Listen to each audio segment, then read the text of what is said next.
Hello, everyone. This is Jamie Wine, and we're doing a presentation here on energy efficiency for the citizens of the city of Asheville and Buncombe County in partnership with both the county and the city.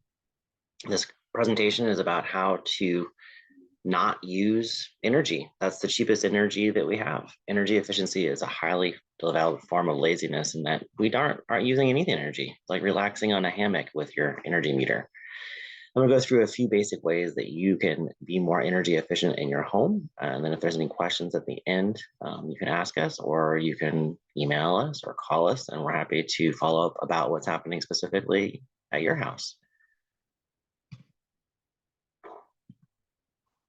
So in a home, there are several different systems that work together. And when a home is built initially, all of those systems are planned in a way that makes sense so that they don't uh, get uh, in each other's way. But as you operate a house for a while and you start fixing things, sometimes those systems get fixed in a way that doesn't consider the other systems. So in this diagram, it's showing what the different ones are. And some places when you're doing energy efficiency or lighting, hot water, heating, and cooling appliances, and then devices that are plugged in. If you mess with that stuff, so like say you mess with the heating and cooling, or maybe you change the way that the ventilation happens in your bathroom, it can affect the other systems in the house. So be careful of that when you're making improvements.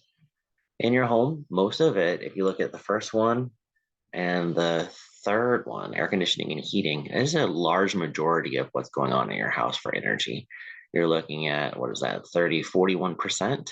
And then hot water is a large portion after that. So if you can manage those two things with conservation, changing the way you set things on and off, doing regular maintenance and not use energy at all, or upgrades in which is using energy to do stuff, but using less of it, you can save every month on your energy bill. So the best way to manage your HVAC system is a smart thermostat. That's the one all the way on the right. That's an Ecobee, but there are many different models that you can choose, and it learns your schedule. So it will set your thermostat based on the schedule you want it to, but then it will learn what you're actually doing with it and adjust so that it turns the thermostat down when you're gone in the wintertime, so it's cooler, or up in the summertime, so it's hotter, more towards the outside temperature, because the bigger difference you have between the inside expensive air and the outside cheap air, the harder time your system has to work to keep your house at a comfortable level. So you want to set it to be closer to the outside temperature, and then also the ones on the left aren't automatic. So the first one just on all the time or off all the time. But the second one you can put in your own schedule. That's the programmable one. But the smart one is what I was talking about, where it kind of does it for you. That's really your best bet. And it's the most energy use in your house. So it's really the best way to save energy. If you have a clogged filter, your HVAC system has to work harder. So you should change these regularly. If you have a filter like the one in the picture, you're talking about like once a month. There are some more expensive ones that are a little longer, but no matter what it says on the package, when it starts looking dirty, it's not working very well. So this will help you be more efficient, but it'll also help your system last longer. So if you own the HVAC system at your house, and you're a homeowner, this will actually help extend the life of the system itself. And these come in all shapes and sizes. So the one on the right was the one I was just talking about, which is the one that's like in a wall. That's the central HVAC system. And then you've got the middle one, which is for a window unit. And then the far one is at the system. And those can be the most leakiest. See how it kind of slides into the ductwork there? It can leak around that whole area where it slides in. So once you've looked at your filters and your HVAC system, you also want to see where leaks are. And often, like on the right, people say it's their windows that are cold. This is true. Like sometimes windows are colder because they're not as well insulated, or that little gap in between double hung windows will leak. But a lot of windows will even have leaks around the edges, like this one on the outside, where there's a gap between the actual window and the house. Or if you look at a window at the top over the trim, you can't see it. And so oftentimes the person that installed the window won't actually seal that up. There'll be an actual gap up there and it needs to get sealed up. So these kinds of airflow things need air sealing. You can see them when you have some sort of smoke. You can feel them usually when you walk by. And then professional energy raters will actually put a blower door in your front door to kind of to emphasize where the leaks are so they can see where they are and then try to seal them up. In your attic or in the floor to the crawl space, you also have gaps between that expensive air inside and the cheap air outside. On the left there is underneath the bathtub. There's a big hole that goes down to the crawl space that's letting air in and out of your house.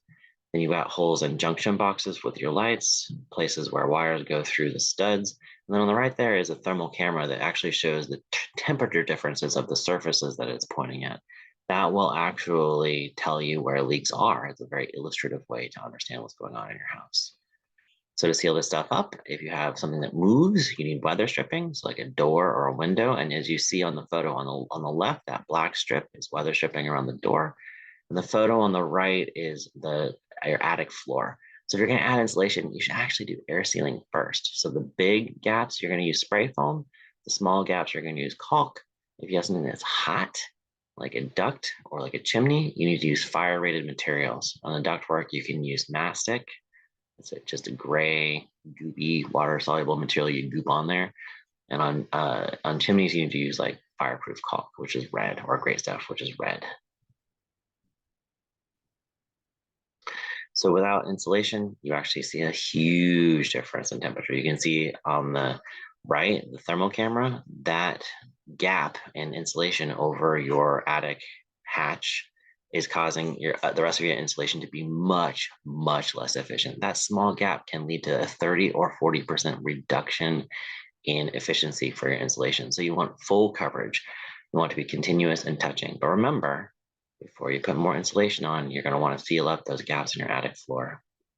This is what it looks like afterward. So on the left, you want the insulation to be so high that it covers the rafters and even covers some of your ductwork to give it a little extra insulation.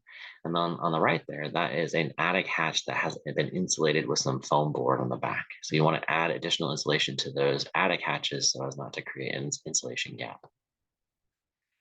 And then to get stuff to work right, it's got to be hooked up right. On the right, that ductwork is just off. And so you're heating and cooling your crawl space. And on the left, the ductwork is blocked by furniture. So allowing venting to come up around your furniture and making sure things are hooked up can make a big difference in efficiency because then you're allowing your system to work at its best. And then sealing up ductwork is a really great way to make it more efficient because if you have a forced air system, it's a much higher pressure than the rest of your house. And so a lot of leakage can happen, and up to 20% of your air can leak out through that forced air system. So at the joints is where you want to put that mastic. You can pull the flashing down, or sorry, pull the outside cover down and then put mastic in there and pull the cover back up and zip tie it down if you want, or you can hire somebody to do it. This is what it should look like at the end. And in fact, the ductwork in North Carolina should be on the attic floor and covered a bit with the insulation. And that kind of helps just a little bit more to keep the ductwork insulated in the cold winter months. And then when you're choosing HVAC models or any appliances, you should look for Energy Star rated appliances. And for HVAC systems for the heating, you're looking at the HSPF, which seasonal, I don't remember what that stands for, but then in the summertime, it's SEER, the Seasonal Energy Efficiency Rating for the air conditioning unit. And you want to make sure that those numbers are higher. So both the HSPF and the SEER number, the higher they are, the better it is. And you really want to go with a cold climate heat pump because it's the most efficient, cheapest way to heat and cool your house. And if you think about it, if you have an AC unit and you have a gas furnace, that's two systems that you have in a house. They have to maintain and fuel. But if you have a cold weather climate heat pump, that's one system that you use to both heat your house in the winter and cool your house in the summer. And so it's more efficient to just have that one system instead of two. There's things you can do, like managing sunlight that is free. When it's cold outside, leave your blinds open to warm your house. When it's hot outside, leave your especially south-facing blinds closed to cool your house. So use that sunlight to do the dirty work, to make sure to do that cheap energy. Remember, ceiling fans, they cool or heat people, not air. So when you're not in a room, turn it off. In the summertime, there's a little switch on the side. Put the switch down, and that will make it cool and push the air down. In the winter time, there's a little knob on the side, or a little switch on the side, push it up, and then I'll reverse the direction of the fan and push the air up so that it keeps the hot air up there near the attic down to keep you warmer. So just put it on the lowest setting and switch that direction, and it can help your heating system work better as well. For water heat, if you are heating water, you're using energy to do that, and you can use less energy if you use less hot water. So you can add things like you can set the temperature correctly so it's 120 degrees. You don't want it more than that for two reasons. One, it's expensive to keep it hotter all the time in the tank that you've got. And two, it's not safe. 120 is hot enough to do anything you want to do in your house without scalding anybody. But if you get hotter, you can actually hurt somebody if they turn it on too hot, like a child or a guest that's visiting, or yourself if you're not paying attention. So keeping it at 120 is good for safety and is good for energy efficiency. You can also get a heat pump water heater, which is the one on the left. Now remember, these are a little louder, and they do provide about a half ton of cooling. So you don't really want this in your living space. This is good for a garage or in a closet that has a ventilation in it, something that's separate from your house so it doesn't bug you. But they're extremely efficient. They're a great deal, and there's lots of rebates on these. And then to reduce the actual hot water you're using, you can use aerators. For shower heads, you want 1.5 gallons per minute or less. For faucets, you want 1 gallon a minute or less. And that by reducing water use, which is good because then you save on your water bill, you also reduce your energy use because you're not using as much hot water. And then you can swap out your LEDs. You can have Duke come and do it for you for free, or they'll send them to you in the mail, or you can buy them at a hardware store, and sometimes they're instantly discounted. So there's lots of options here. Basically, if you have incandescent light bulbs, you should replace them. You shouldn't wait for them to burn out. They are 7 times more expensive to run than an LED. And I used to really not like pushing CFLs because the compact fluorescent squiggly light bulbs are so crummy, but these LEDs are so good now, and we've all used them that you should be using them all the time. You should get rid of all of your incandescent bulbs. Make sure you're using Energy Star appliances. If you are replacing appliances, you should always buy Energy Star, and it really has 2 effects. One is energy efficiency, but another one is Energy Star tests for durability. So the life of the appliance will be longer than a non-Energy Star rated appliance. So it's kind of a twofer. And then of course you can do things at your house that use less energy, like air drying dishes and clothes, which these are both pictures of doing those inside. And when it's nice out in your yard, you could also hang your clothes outside. And so actually I think that clothes rack is on a porch outside.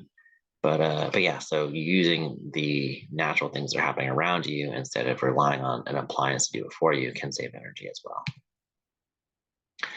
So as part of this program for Buncombe County and Asheville City residents, as well as Duke Energy customers, there's lots of things you can do yourself. The one on the bottom is about doing things yourself, change the way you operate home, totally free. And so anybody can do that, tenants, homeowners, anybody. And then the second one on the list here, low-income folks qualify whether you have a landlord or not for some energy efficiency programs that can be done by us at the Blue Horizons Project. And then, of course, if you're a homeowner, and even if you're a tenant, if you get your landlord's permission, you can participate in Energy Wise Home and Energy Saver, which provide cash rebates or cash incentives to do more energy efficiency at your house. So please check out those programs. Again, this was a presentation of Blue Horizons Project. Oh, do you have any questions? I'm seeing we don't have any questions. Okay, so this is a presentation of Blue Horizons Project, which is a city-county initiative to help reach 100% renewable energy in Buncombe County and Asheville City by 2042. And Duke Energy helps out as well as a utility provider in the area to help you do it. So go out there, be energy efficient. Remember, energy efficiency is the highest form of laziness because we're not using energy at all, but we're still getting the services that we want at our homes. See you next time.